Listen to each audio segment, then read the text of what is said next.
Hi everybody. सो intuition और gut feeling क्या ये सच में काम करता है ना? इसके पीछे का साइंस क्या है? आई एम श्योर आप सब लोगों ने ये सोचा होगा कि कभी कभी लाइफ में ऐसा होता है कि ना ही कोई प्रूफ होता है, ना ही कोई लॉजिक होता है, लेकिन आपका माइंड कह रहा होता है कि यार ये चीज़ गलत होने वाली है और बाद में वो एक्चुअली गलत हो जाती है। या फिर कभी कभार आप बहुत नए लोगों से मिलते हो जिसमें आपका माइंड कहता है कि यार ये बंदा सही नहीं है, या फिर बहुत बार लगता है कि यार ये बंदा सही है।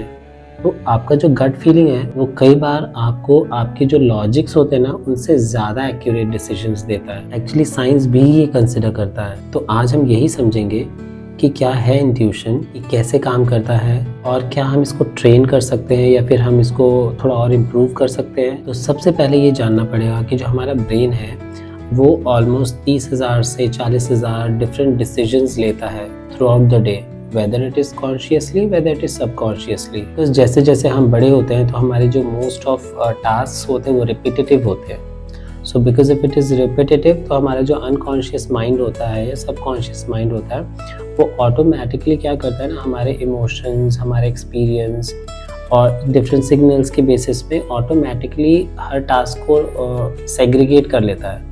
और बिकॉज वो सेग्रीगेट करता है तो क्या होता है, जब सिमिलर पैटर्न्स के इवेंट आते हैं ना तो ब्रेन बहुत फास्ट डिसीजंस देता है कि हाँ ये करना है, ये नहीं करना है। फॉर एग्जांपल आप जब ड्राइविंग करते हैं तो बिकॉज आप ड्राइविंग जानते हैं तो कभी कभार आप कुछ सोच भी रहे तो भी आपका हैंड, माइंड, आप ब्रेक ऑटोमेटिकली आप उस पर काम कर ही रहते हैं, राइट? तो वो एक सबकॉन्शियसली डिसीजंस आप ले रहे हो। तो आपकी लाइफ में जब एक साथ बहुत सारे इवेंट्स और बोल सकते हैं सिचुएशंस चल रहे होते हैं तो आपका ब्रेन जो है वो सारे पैटर्न्स को एक साथ उन पर काम कर रहा होता है ना? तो within 1 milliseconds 2 milliseconds में वो थाउजेंड्स ऑफ डिफरेंट पैटर्न्स को जज करता है, जिसके बेसिस में वो आपको डिसीजंस ला कर देता है, आपकी बॉडी अकॉर्डिंगली काम करती है। सो ऐसे ही सिमिलरली कभी कभी क्या होता है, सपोज एग्जाम्पल मानिए कि अगर 100 टास्क हैं, सो एक्चुअली ब्रेन में 2 पॉइंट्स हैं, एक एंटीरियर कॉर्टेक्स और एक एमिगडाला। तो जो एंटीरियर कॉर्टेक्स होता है ना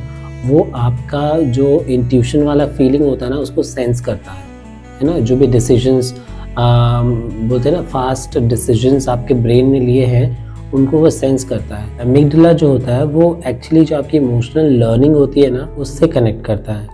तो एंटीरियर कॉर्टेक्स और एमिगडाला ये दोनों का जो कॉम्बिनेशन है, ये दोनों का कॉम्बिनेशन बहुत फास्ट वर्किंग जब करता है सो क्या होता है कि आपके जब ये कनेक्ट की वजह से वो जो 100 टास्क है उसमें से कुछ टास्क ऐसे होते हैं जिसमें डिसीजंस ब्रेन ले लेता है बट हमको उसका लॉजिक नहीं पता चलता कि हमारे ब्रेन ने ये कैसे लिया। And because of that logic, तो इंट्यूशन हम क्यों कहते हैं? हम इंट्यूशन सिर्फ तभी कहते हैं कि जब हमको किसी टास्क का लॉजिक नहीं पता चलता कि हमारा ब्रेन ये क्यों सोच रहा है ना? So because of that amygdala जो हमारा इमोशनल लर्निंग है ना उसकी वजह से हमको ये ऐसा लगता है कि यार इसमें कोई लॉजिक तो नहीं बट मुझे लग क्यों रहा है। जो हमारा ब्रेन का जो इमोशनल लर्निंग है वो इसके लिए रिस्पॉन्सिबल होता है। सो आप अक्सर ये पाएंगे दैट जो लोग ज़्यादा इमोशनल होते हैं और चीज़ों को बहुत बारीकी से समझते हैं और उनको वो ज़्यादा इंट्यूटिव होते हैं, उनको ज़्यादा समझ में आता है कि शायद ये हो सकता है, ये नहीं हो सकता है। मैं ये नहीं कहता कि हमेशा 100% सही होते हैं बट येस वो ज़्यादा इंट्यूटिव ज़रूर होते हैं। आपने बहुत बार ऐसे एग्जाम्पल्स सुने होंगे जिसमें फॉर एग्जाम्पल जैसे सपोज एक सोल्जर है, वो अपनी बटालियन के साथ आगे जा रहा है and all of a sudden without any reason वो बोलता है कि नहीं अभी हम आगे नहीं जाएंगे, शायद आगे खतरा है। सो पूरा बटालियन वहीं रुकता है and then later on they find out actually आगे लैंड माइन से समथिंग कुछ ऐसी चीज़ें थी जिसकी वजह से शायद उनको खतरा था।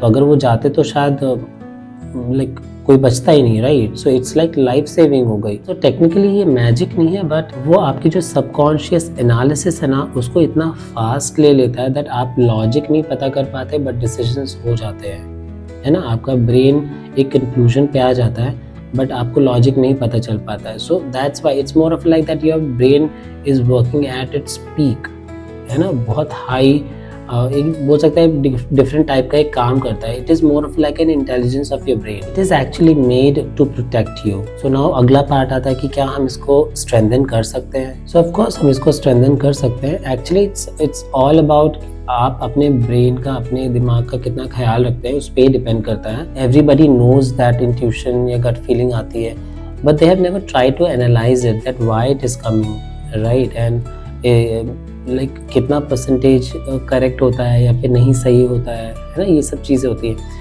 तो जहाँ पे पॉइंट आता है कि क्या हम इसको ट्रेन कर सकते हैं या फिर हम और इम्प्रूव कर सकते हैं, तो ऑफकोर्स कर सकते हैं. इट कम्प्लीटली डिपेंड्स कि आप उस पर कितना एनालिसिस करते हैं, है ना. फॉर एग्जांपल आपकी जितनी भी गट फीलिंग्स आपको आ रही हैं, आप उसको ये तो नहीं बोलूँ आप नोट करिए, but you try to analyse it. कि आपको 3-4 दिन पहले एग्ज़ाम के बारे में जैसा लग रहा था कि कैसा जाएगा, और फिर आपका एग्ज़ाम कैसा गया.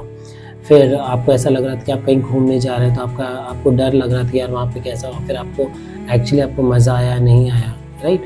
सो आपका जो गट फीलिंग है, आप उसको जितना ज़्यादा एनालाइज करेंगे, आप इसको उतना ज़्यादा अच्छा समझ पाएंगे, राइट. तो ब्रेन तो काम कर रहा है, सबकॉन्शियसली काम कर रहा है. आप उसमें जितना कॉन्शियसली अवेयर होने का कोशिश करेंगे, आप उतना ज़्यादा अच्छा इसको ट्रेन कर पाएंगे और समझ पाएंगे कि आपका ब्रेन ये इंट्यूशन या फिर ये फीलिंग क्यों दे रहा है. End of course the last one is the sleeping. दुनिया में स्लीपिंग से ज़्यादा अच्छा कोई मेडिसिन है ही नहीं.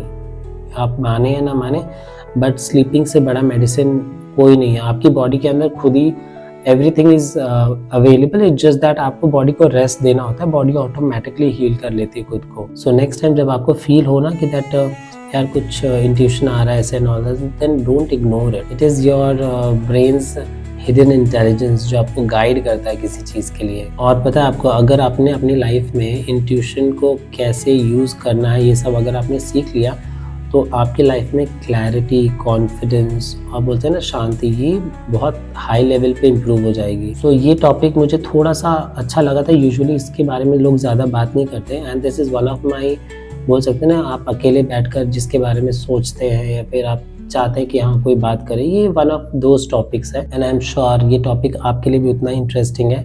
सो अगर आपको ये वीडियो थोड़ा भी पसंद आया हो, so just like the video and subscribe the channel.